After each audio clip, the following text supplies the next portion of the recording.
Cette semaine à l'émission, on parle de hockey avec Héloïse. Isabelle Larouche nous présente son plus récent livre et on jase de musique cubaine avec Andy Rubal. Bonne émission!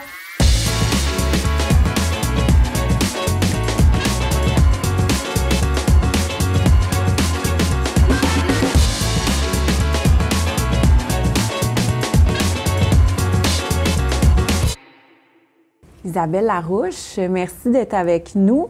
On s'est rendu compte tantôt qu'on s'était rencontrés il y a 2 semaines au prix Sommeur de culture de la ville de Saint-Eustache.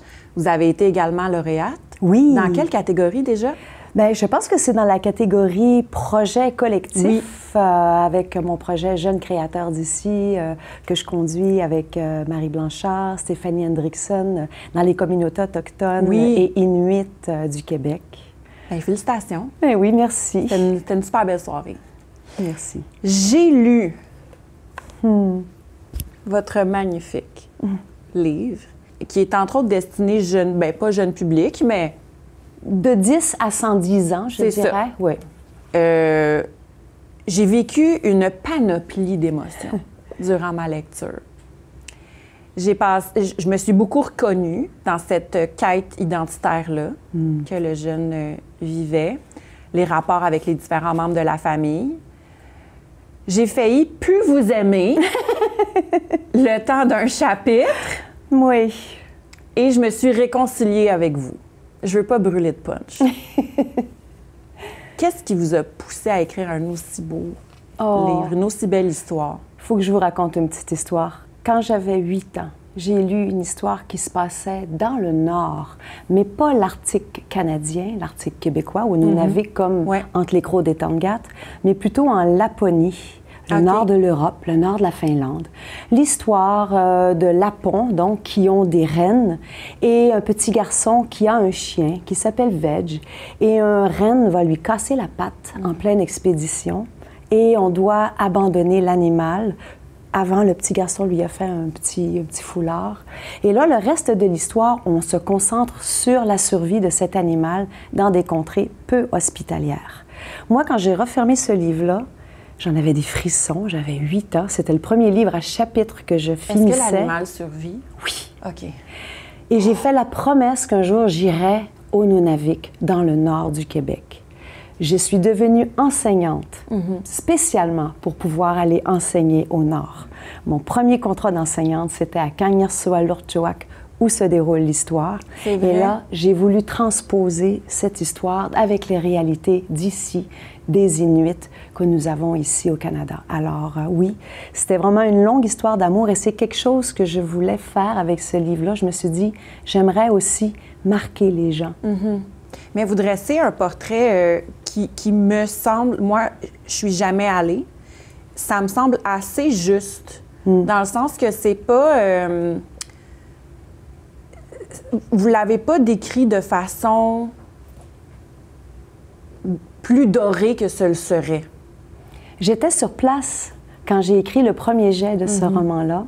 Et je l'ai terminé à Pavornetook, dans la baie du Tson, l'année dernière, lors d'un projet Jeunes créateurs d'ici.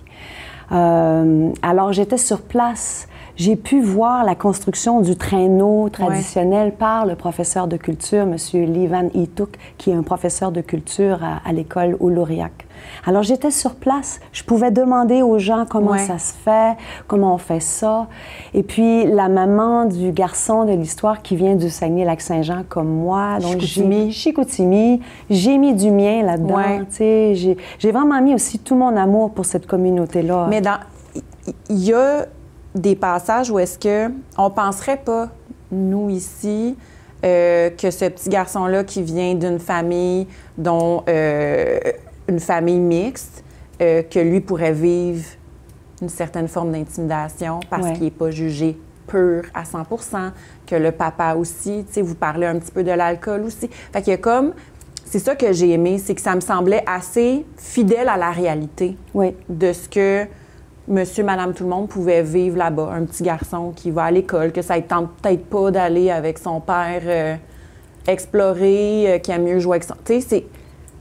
Oui, Ouais. c'est ça. Je voulais vraiment, justement, c'est des techniques pour toucher les gens, pour vraiment qu'ils se reconnaissent dans les personnages. Il y en a plusieurs dans le roman, alors, ouais, je donne le choix. Est-ce que vous avez, de la part des différentes communautés, est-ce que votre livre s'est rendu auprès Je ne sais d'eux? pas encore. Il est tout jeune. Il vient de naître. Hein. Il est en librairie depuis le 5 février dernier. OK. Je reviens à peine du Salon du livre de l'Outaouais, où j'ai fait la tournée des écoles à Tursault, Gatineau, Ottawa. Et la réception est extraordinaire. Là. Vraiment, vraiment, les gens viennent me voir. Le fameux chapitre 12, ils en ont des frissons encore. Et je suis contente. Je ne croyais pas que ça allait. Mais moi-même, en l'écrivant, j'avais des petits nœuds dans mon ventre. Ah ouais, mais on s'attache. On s'attache, oui, c'est le but.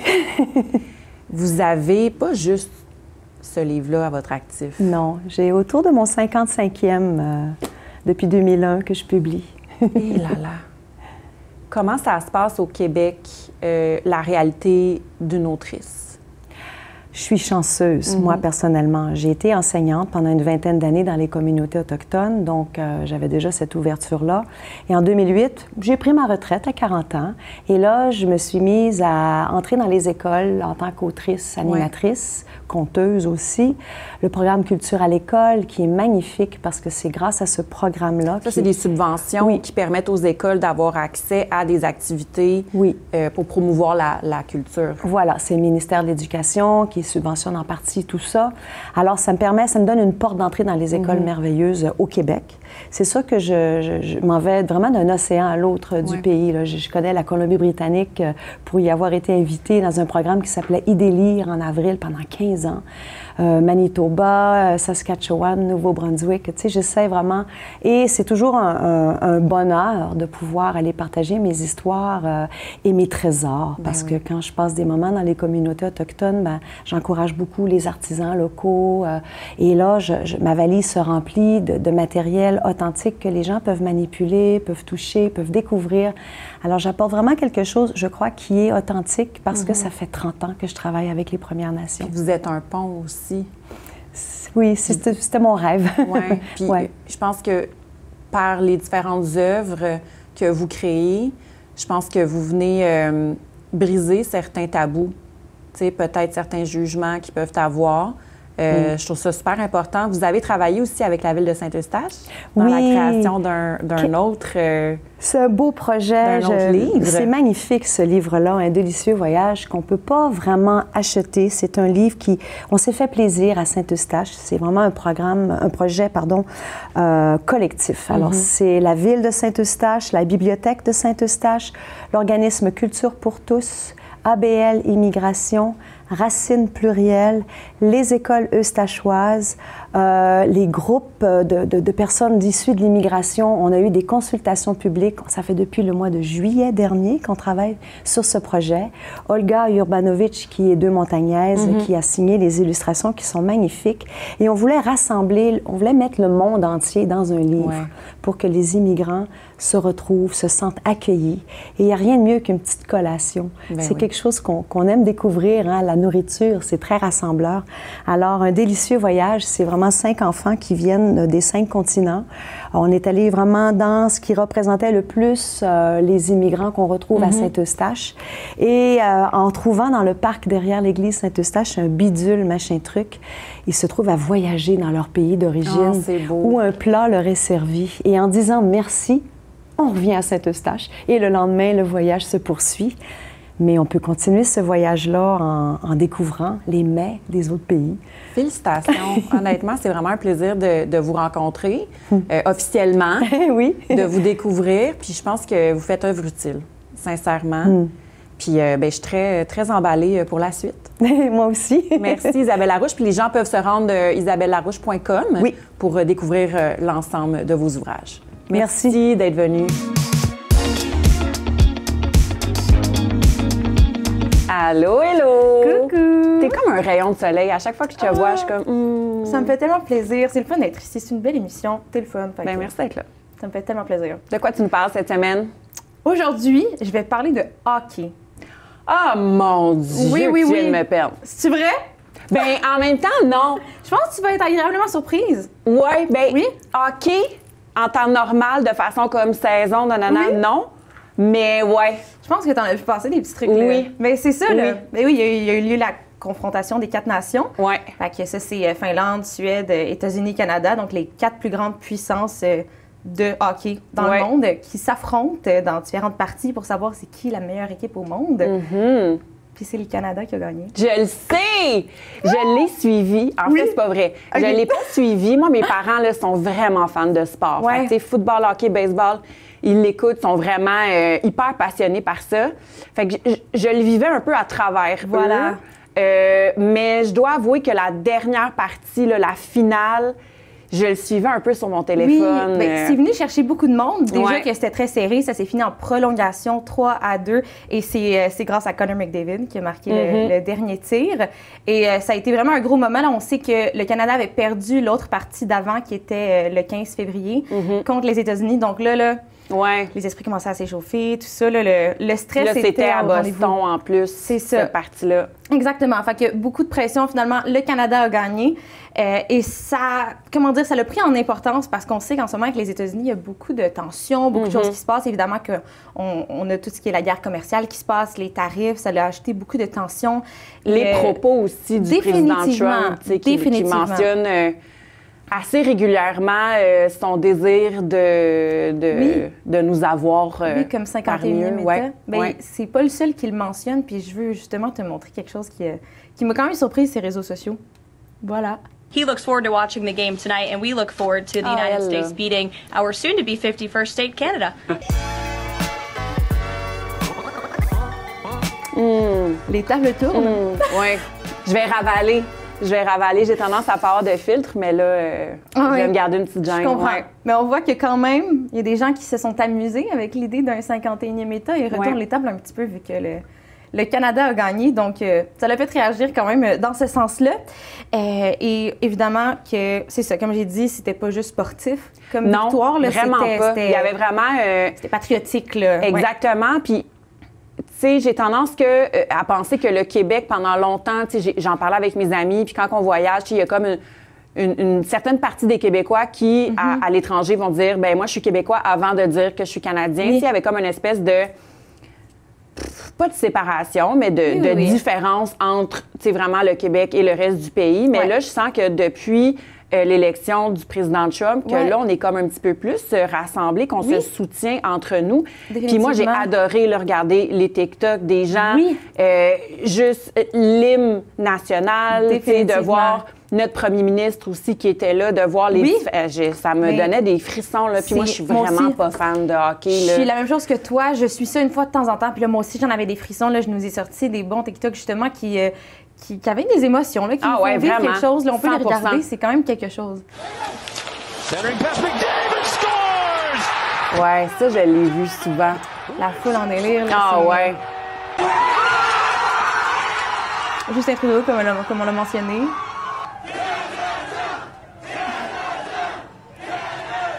Qui monte en popularité aussi dernièrement, hein, notre premier ministre. Oui, le Parti libéral, définitivement. Ah ouais, ça, j'adore. Donc, c'est ça l'idée de solidarité, d'être tous unis en ce moment. The Americans had our flag on their dressing room, and now I want to know if they want us to sign it. Je tiens à mentionner que ça c'est pas une membre de l'équipe Canada, c'est complètement autre chose, mais c'est un clip qui a été énormément utilisé dans ce contexte. Parce qu'il y a toujours eu cette rivalité-là, Canada aux États-Unis, au hockey. Oui. Mais là, je pense que à cette ère, c'est d'autant plus représentatif, significatif comme victoire. Mais, je pense qu'on est tous comme un peu... Ça semble beaucoup plus que sportif. Là. Les enjeux sont beaucoup plus grands, puis Justin Trudeau l'a mentionné lui-même. Là. Vous pouvez pas prendre notre pays et vous pouvez pas prendre notre sport. Donc, j'ai envie de faire comme... un gros patriotisme qui envoie un message clair aux États-Unis par rapport à où on se situe par rapport à eux. Je pense que ça a donné un second souffle au Canada dans toute cette histoire-là. Honnêtement, vraiment. Ouais. Je sais pas, on le saura jamais, là, mais tu sais, si les Américains avaient gagné, tu sais, nous, on est quand même bons joueurs, là, reste que... Mais si les Américains avaient, eux, gagné cette partie-là, tu sais, je pense que ça aurait ouvert la porte à plus grand, tu sais, à peut-être plus de méchanceté ou de... Je sais pas, mais on n'est pas de même, nous. Non, c'est ça. On a savouré notre victoire. On va dire ça comme ça. On prend la victoire puis on l'a comme dans notre poche arrière. Exactement. Là. Non, définitivement. Je dis on, tu sais, Nous qui suivons tellement là. Exact. Non, c'est ça. Puis ça arrive dans un moment où le hockey est très représentatif des tensions. C'est pas la première fois où on voit que le hockey est un endroit où on perçoit les tensions entre les États-Unis et le Canada. Il y a eu plusieurs parties dans les dernières semaines où il y avait des humains entre les équipes. Donc, ça a commencé pendant l'hymne national américaine, que certains partisans canadiens huaient à ce moment-là. Ça l'a fait le contraire aussi, les Américains qui huaient pendant l'hymne national canadien. Tu sais, je suis pas vraiment fan de ce mouvement-là. Parce que, tu sais, je trouve que ça envoie un mauvais message, surtout aux plus jeunes enfants, tu sais, qui, eux, vont jouer au hockey, vont jouer à d'autres sports, puis qui voient ça.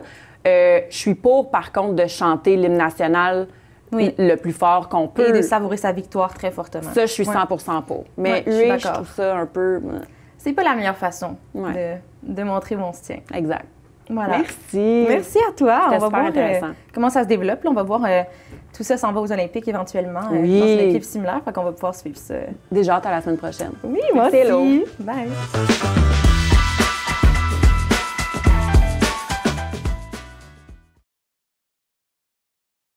En este mundo en que vivo hay cosas que hacen daño, eso no me gusta, pero respiro y sé.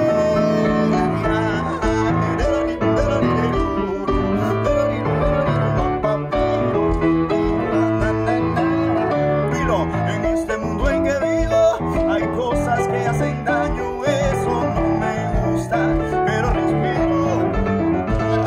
A veces me enojo con mi esposa y mi hermana con su marido, eso no me gusta, pero respiro.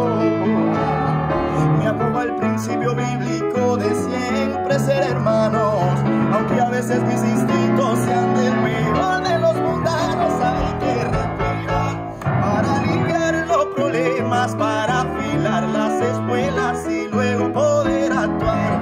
Hay que respirar, mantenernos controlados, no sea que desesperado la vayamos a salar.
Andy, merci d'être là. Merci à vous. C'est comme une journée de tempête, puis vous apportez le soleil. Merci. Wow. Avec votre chemise, votre sourire. C'est beau, ça. On avait besoin de... Moi, j'avais besoin de ça parce que je suis vraiment tannée de l'hiver. Ah, wow. Donc... Surtout en ville, c'est pire qu'ici, hein? Ah oui. C'est vraiment quelque chose. Vous êtes cubain? Exact. Vous êtes arrivé à Montréal. Est-ce que ça fait longtemps? Ça fait à peu près 9 ans que je suis à Montréal.